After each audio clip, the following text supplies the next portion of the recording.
Перед партией, народом у меня нет никакой вины. Правда восторжествует. История скажет свое слово. Это были последние слова Галимжана Ибрагимова. Он отдал свою жизнь за революцию, за социализм. Галимжан Ибрагимов родился в семье муллы. Отец его впоследствии отрекся от духовного сана и стал простым землепашцем.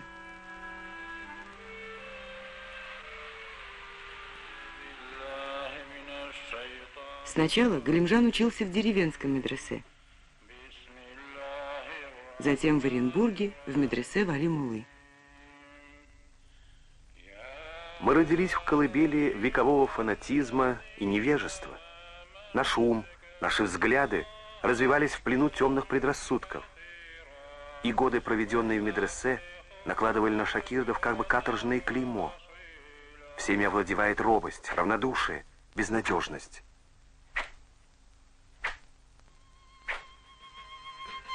Шел 1905 год.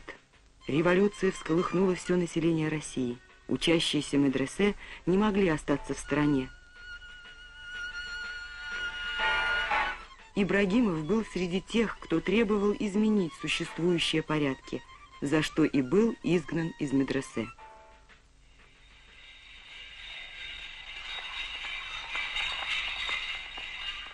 Осенью 1906 года он приезжает в Уфу, где поступает в медресе Галия. Здесь изучали не только Коран, но и основы наук, музыку, живопись.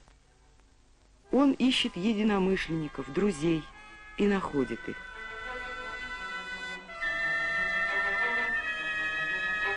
Именно здесь судьба сводит его с Хусаином Ямашевым. Первый татарский большевик, ленинец, оказал огромное влияние на молодого Ибрагимова.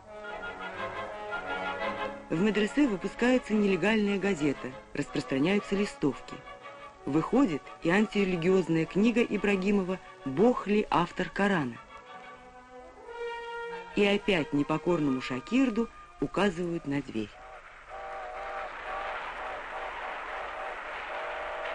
Галимжан Ибрагимов приезжает в Казань, один из крупнейших политических и культурных центров страны.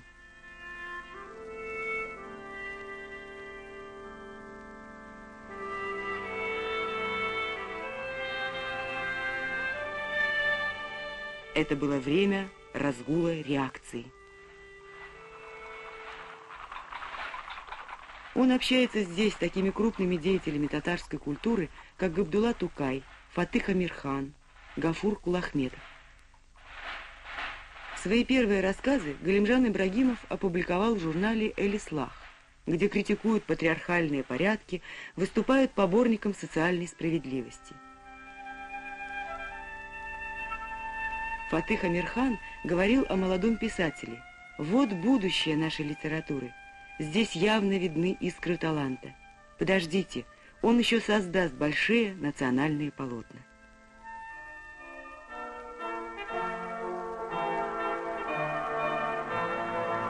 Под влиянием Ямашева он знакомится с революционной литературой.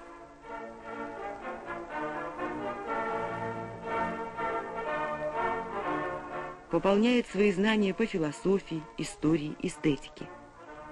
Творения русских классиков пробуждают в нем чувство гордости и признательности к великой русской культуре. В эти годы он много пишет. Его ранние произведения «Дочь степей», «Татарская женщина», «Молодые сердца» не утратили своего значения и сегодня. Творчество начинающего писателя до определенной поры не вызывало особых беспокойств услуг самодержавия. И только когда его герой Зия из романа «Молодые сердца» заговорил устами самого писателя: «Мы хотим жить, быть свободными, но окружающий мир неумолим. Жизнь давит нас, налагает запрет на наши чистые и высокие желания, святые чувства». Блюстители самодержавия почувствовали опасность, и Галимжана Ибрагимова срочно заключают в киевскую тюрьму.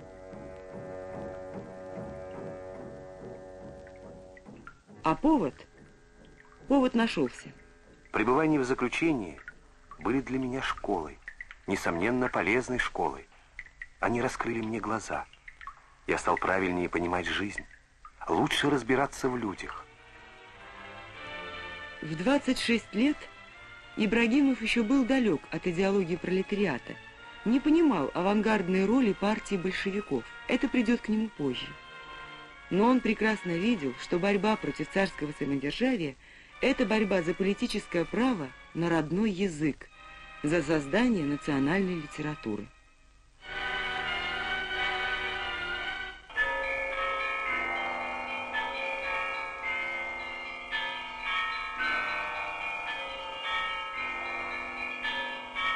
Религия не пугает царские власти.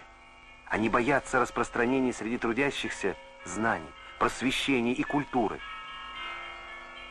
В 1915 году 28-летний Галимжан Ибрагимов по требованию учащихся возвращается в медресе Галия, но уже в качестве преподавателя татарской литературы и родного языка. Он писал: Пытливость ума, любознательность, приобщение учащихся к творческой работе, к активной мыслительной деятельности – вот самое ценное, что может вложить учитель в сознание своего ученика. Из воспоминаний учащихся. Одежда у него была аккуратная и красивая. Длинные волосы гладко причесаны назад. У него была содержательная и приятная речь, ни одного лишнего слова и жеста. Шакирды его любили. Он был скромным, простым и правдивым.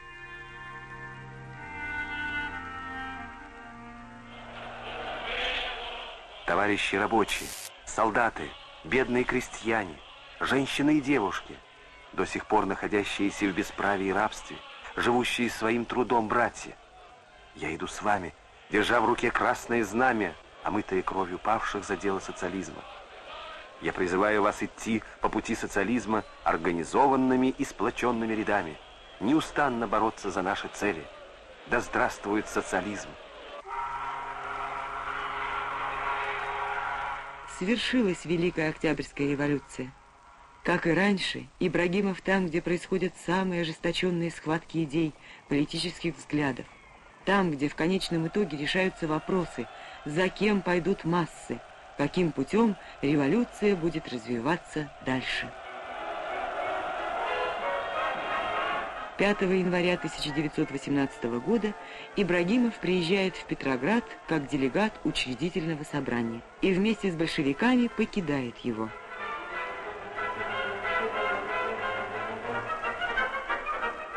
Не было в истории примера, чтобы учредительное собрание шло дальше революционного народа.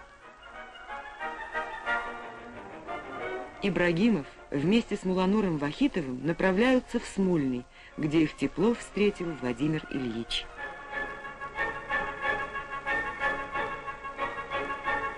Ленин подписал декрет об организации Центрального мусульманского комиссариата внутренней России и Сибири. Председателем был назначен Муланур Вахитов, а его заместителем и редактором газеты «Чулпан» Ибрагимов.